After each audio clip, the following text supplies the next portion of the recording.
Hello friend, नमस्कार। मैं सुमित आ चुका हूँ आपके अपने यूट्यूब चैनल जिसका नाम है फ्यूचर एकेडमी XYZ। आज मैं आपको भारत की मिट्टी के बारे में बताऊंगा। किसकी? भारत की मिट्टी के बारे में बताऊंगा। किसकी? भारत की मिट्टी के बारे में। जो हमारी सबसे पहली जो भारत की मिट्टी है वह कौन सी है? देखिए, जो हमारी भारत की सबसे पहली मिट्टी है जो कि हमारी है जलोढ़ मिट्टी। क्या है हमारी? जो कि हमारी जलोढ़ मिट्टी है। ठीक है, कौन सी है? जलोढ़ मिट्टी। ठीक है, जो जलोढ़ मिट्टी है जो कि हमारी है, यह नदियों द्वारा लाई गई है। क्या? यह मिट्टी नदियों द्वारा लाई गई है। क्या है? देखो, यह नदियों द्वारा लाई गई मिट्टी होती है। ठीक है, क्या है? नदियों द्वारा लाई गई होती है। ठीक है, ठीक है। इस मिट्टी में पोटास की बहुलता होती है। क्या होती है? पोटास की बहुलता होती है। किसमें? जलोढ़ मिट्टी में पोटास की बहुलता होती है। ठीक है, क्या होती है? जो हमारा पोटास है, पोटास की बहुलता होती है। क्या है? बहुलता होती है किसकी? पोटास की। नेक्स्ट है जो कि हमारा है लेकिन, इसे पॉइंट भी कह सकते हैं हम यहाँ से। ठीक है, लेकिन नाइट्रोजन और फास्फोरस, क्या? नाइट्रोजन और फास्फोरस एवं ह्यूमस की कमी होती है। क्या? जलोढ़ मिट्टी में नाइट्रोजन और फास्फोरस एवं ह्यूमस की कमी होती है। किसकी? देखिए, नाइट्रोजन, फास्फोरस एवं क्या ह्यूमस की कमी होती है। किसमें? जलोढ़ मिट्टी में। किसकी? इन दोनों की, नाइट्रोजन की और फास्फोरस की और ह्यूमस की कमी होती है। ठीक है, किसमें? जलोढ़ मिट्टी में। नेक्स्ट हमारा जो पॉइंट है, यह मिट्टी भारत के 22% भागों में पाई जाती है। किसकी? भारत के यह मिट्टी भारत के 22% भागों में पाई जाती है। कौन सी? जलोढ़ मिट्टी भारत के 22%, कितने? 22% भागों में पाई जाती है। ठीक है, ठीक है, ये भी एक पॉइंट है। ठीक है, इसके दो प्रकार हैं बटे हुए। इसके जो प्रकार है वह दो भागों में बटे हुए, जो कि हमारा बांगर और खादर। क्या है? यह दो प्रकार हैं जलोढ़ मिट्टी के। जो यह दो प्रकार हैं जो कि यह बांगर और खादर। ठीक है, हमारा जो कि बांगर खादर कैसे हुआ? देखिए, देखो, जो पुरानी जलोढ़ मिट्टी होती है, जो पुरानी जलोढ़ मिट्टी होती है उसे कहते हैं हम बांगर। और जो नई मिट्टी आती है नदियों द्वारा, नदियों के बहते बहते जो मिट्टी नई आती है उसे हम कहते हैं खादर। देखिए, पहले तो जरूर मिट्टी कहाँ से आती है?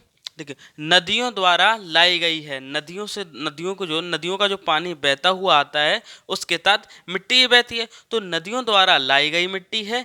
यह बांगर कैसे बनती है? जो पुरानी मिट्टी जो नदी के है वो बांगर है, और जो खादर है जो पानी के द्वारा नहीं ला रही है। देखो, देखो, पुरानी जलोढ़ मिट्टी को बांगर तथा नई जलोढ़ मिट्टी को खादर कहते हैं। जो बहती हुई, पानी के द्वारा बहती हुई नई मिट्टी आ रही है उसे हम खादर कहेंगे। और जो बह के आ चुकी है, ठीक है, काफी साल महीने जो भी हो गए हों, तो उसे हम बांगर कहते हैं। ठीक है, बांगर और खादर आपको समझ में आ गया। जो पुरानी मिट्टी है वो बांगर, जो नई मिट्टी है बह के आ रही है वो खादर। ठीक है, नेक्स्ट हमारा पॉइंट है जलोढ़ मिट्टी उर्वरक की दृष्टिकोण से। जलोढ़ मिट्टी उर्वरक की दृष्टिकोण से, किसकी? उर्वरक की दृष्टिकोण से यह अच्छी मानी गई है। क्या? काफी अच्छी मानी गई। किसकी? उर्वरक अर्थात उपजाऊ की दृष्टि से यह अच्छी मानी गई है। ठीक है, इसकी जो फसल है इसमें, जो कि है इसमें जो गेहूं, इसमें गेहूं, मक्का, तिलहन, दलहन आदि फसलें उगाई जाती हैं। किसमें? जलोढ़ मिट्टी में। देखो, पहली बात तो उर्वरक की दृष्टि से अर्थात उपजाऊ की दृष्टि से यह सर्वोच्च मानी गई है, यह अच्छी मानी गई है। ठीक है, अच्छी मानने के बाद इसमें गेहूं, मक्का, तिलहन, दलहन आदि की फसलें उगाई जाती हैं। किसकी? गेहूं, मक्का, तिलहन, दलहन आदि की फसलें उगाई जाती हैं। नेक्स्ट हमारा पॉइंट है जो कि है अब हमारी है काली मिट्टी। क्या है? जो कि हमारी काली मिट्टी। देखिए, मिट्टी जितनी भी हैं, लेटराइट मिट्टी और भी जितनी मिट्टी हैं, वो सारी एग्जामिनर क्वेश्चन करता ही करता है। मिट्टियों से भी अवश्य ही क्वेश्चन आते हैं, चाहे वो आपका MTS हो, चाहे SSC हो, चाहे RBI, अब वो RRB हो, NTPC हो, जितने भी एग्जाम हैं बैंक से रिलेटेड हो, जितने भी हो, वो मिट्टी के बारे में भी अवश्य आपसे क्वेश्चन करता ही करता है। ठीक है, अब हम बात करेंगे काली मिट्टी के बारे में। किसकी? काली मिट्टी के बारे में। ठीक है, काली मिट्टी इसका निर्माण बेसॉल्ट की, किसकी, बेसॉल्ट की चट्टानों, किसकी, बेसॉल्ट जो की है इसकी चट्टानें, बेसॉल्ट की चट्टानों के टूटने व फूटने के से होते हैं, किसके, टूटने व फूटने से इसका निर्माण होता है, किसकी, जो काली मिट्टी का है, जो बेसॉल्ट की जो चट्टानें हैं, किसकी, बेसॉल्ट की जो उसकी चट्टानें हैं उसके टूटने व फूटने से इसका निर्माण होता है, किसका, बेसॉल्ट की जो चट्टानें हैं टूटने व फूटने से इसका निर्माण होता है।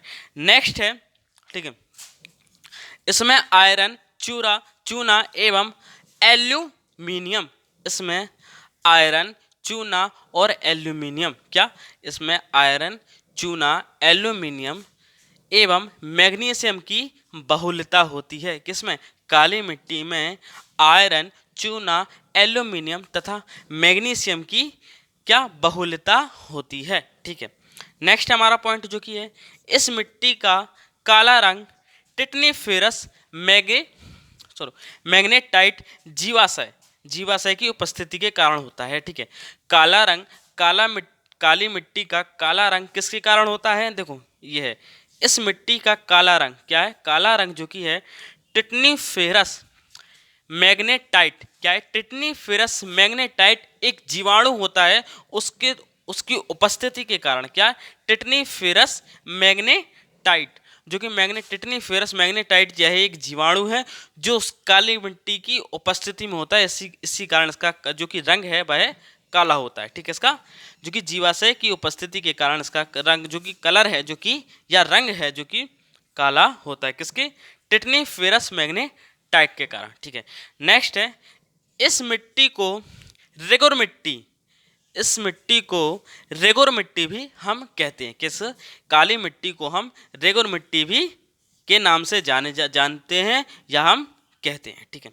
नेक्स्ट हमारा पॉइंट है जो कि है कपास की खेती के लिए, कपास की खेती के लिए सर्वाधिक उपयोगी यह मिट्टी है, क्या, सर्वाधिक उपयोगी है, कपास की खेती के लिए यह मिट्टी सर्वाधिक उपयोग है, कपास की खेती के लिए सर्वाधिक उपयोगी मिट्टी काली मिट्टी होती है, ठीक है। इसकी जो फसलें हैं, नेक्स्ट पॉइंट है, इसकी जो फसलें हैं जिसमें गेहूं, ज्वार, बाजरा आदि की फसलें की जाती हैं, किसमें, आदि फसलें की जाती हैं, ठीक है। देखो इसमें फसलें गेहूं, इसकी जो फसलें हैं, इसकी जो फसलें हैं वो गेहूं, बाजरा, गेहूं, ज्वार और बाजरा आदि इसमें क्या है, इसकी फसलें की जाती हैं। देखिए हम चलते हैं रिवाइज की तरफ। देखिए याद करना बहुत ज़रूरी है और नोट्स बनाना भी उससे ज़रूरी है, ठीक है। क्या है, याद करना भी ज़रूरी है, उससे ज़्यादा इंपॉर्टेंट है कि आपका नोट्स बनाना बहुत ज़रूरी है, ठीक है। हम चलते हैं रिवाइज की तरफ, ठीक है। देखिए सबसे पहले भारत की मिट्टी क्या है, जो भारत की हमारी जो मिट्टी है जो कि सबसे पहली है जलोढ़ मिट्टी, कौन सी हमारी सबसे पहली है जो कि जलोढ़ मिट्टी है, यह नदियों द्वारा लाई गई मिट्टी होती है, क्या, यह नदियों द्वारा लाई गई मिट्टी होती है। इस मिट्टी में पोटास की बहुलता होती है, इस मिट्टी में पोटास की बहुलता होती है, लेकिन नाइट्रोजन एवं फास्फोरस एवं की ह्यूमस की कमी होती है, किसकी, नाइट्रोजन, फास्फोरस एवं ह्यूमस की कमी होती है, ठीक है। किस में होती है, जलोढ़ मिट्टी में होती है। नेक्स्ट है, यह मिट्टी भारत के 22% भागों में पाई जाती है, किसमें, भारत के 22% भागों में यह, या फिर क्षेत्रफलों में, ठीक है, भागों अथवा क्षेत्रफलों में पाई जाती है, ठीक है। भागों हटा के इधर कर लो आप, क्षेत्रफलों में, ठीक है। यह भारत के 22% क्षेत्रफलों में पाई जाती है, ठीक है, किसमें, क्षेत्रफलों में पाई जाती है। इसके दो प्रकार होते हैं, इसके दो प्रकार, एक बांगर है और एक खादर है। देखो जो पुरानी मिट्टी होगी वो बांगर है और जो नई बहती हुई पानी के द्वारा आ रही है वो खादर हो जाएगी। नेक्स्ट हमारा पॉइंट है जो कि जलोढ़ मिट्टी की उर्वरक की दृष्टिकोण से, मतलब जलोढ़ मिट्टी जो कि है फसल उत्पादन की ओर से, त्रिकी या फिर उर्वरक मतलब उत्पादन की ओर से, इसकी दृष्टिकोण से यह अच्छी मानी गई है, किसकी, उर्वरक की दृष्टिकोण से यह मिट्टी सर्वाधिक अच्छी मानी गई है, क्या, अच्छी मानी गई है, ठीक है। नेक्स्ट है, इसमें जो कि इसकी खेती है गेहूं, मक्का, तिलहन, किसकी, गेहूं, मक्का, तिलहन, दलहन आदि की फसलें इसमें उगाई जाती है। नेक्स्ट है हमारा जो कि है काली मिट्टी। क्या है? काली मिट्टी। ठीक है, इसका निर्माण बेसल्ट की चट्टानों के टूटने व फूटने से होता है।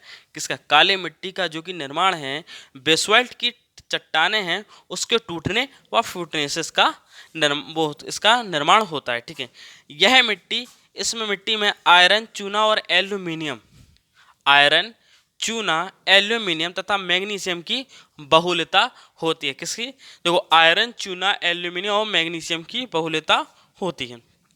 ठीक है, इस मिट्टी का जो काला रंग है, इस मिट्टी का जो काला रंग है टिटनीफेरस मैग्नेटाइट जीवाणु है। क्या है? टिटनीफेरस मैग्नेटाइट एक जीवाणु है, उसी के होने के कारण इस मिट्टी का काला रंग होता है। ठीक है, इसके टिटनीफेरस मैग्नेटाइट। ठीक है, नेक्स्ट हमारा पॉइंट है, इस मिट्टी को रेगोर की मिट्टी के नाम से भी जाना जाता है। क्या? इस मिट्टी को रेगोर की मिट्टी भी से भी जाना जाता है, कोई रेगोर मिट्टी के नाम से भी इसे जाना जाता है। नेक्स्ट हमारा पॉइंट है जो कि है कपास की खेती के लिए सर्वाधिक उपयोगी, कपास की खेती के लिए सर्वाधिक उपयोगी यह मिट्टी मानी गई है। क्या? काली मिट्टी कपास की खेती के लिए सर्वाधिक उपयोगी है। ठीक है, नेक्स्ट है, इसकी फसल में गेहूं, ज्वार, बाजरा आदि फसलें की जाती हैं। क्या है? गेहूं, बाजरा और ज्वार की फसलें आदि फसलें इसमें उगाई जाती है। ठीक है, देखिए, पढ़ना जरूरी है। हम आपको पर डे आपको सुबह 8 बजे मेरी क्लास आपको मिल रही होगी। अगर हम मेहनत कर रहे हैं तो आप भी थोड़ा मेहनत कीजिए। क्यों? आप मेरी वीडियो को शेयर, अधिक से अधिक शेयर कीजिए, वीडियो को लाइक करिए और चैनल को सब्सक्राइब भी आप कर सकते हैं, करो। ठीक है, आप सबसे पहले तो नोट्स बनाना ज़रूरी है, याद करना भी ज़रूरी है। पर डे मतलब आपको समझ लो ये 5 से 6 घंटे तो आपको निकालना ही निकालना है। 5 से 6 घंटे आपको पढ़ने के लिए अवश्य ही निकालना। अगर आपको मेरी वीडियो को अच्छी लगी तो वीडियो को लाइक करें, चैनल को सब्सक्राइब करें। स्क्रीनशॉट आप ले सकते हैं।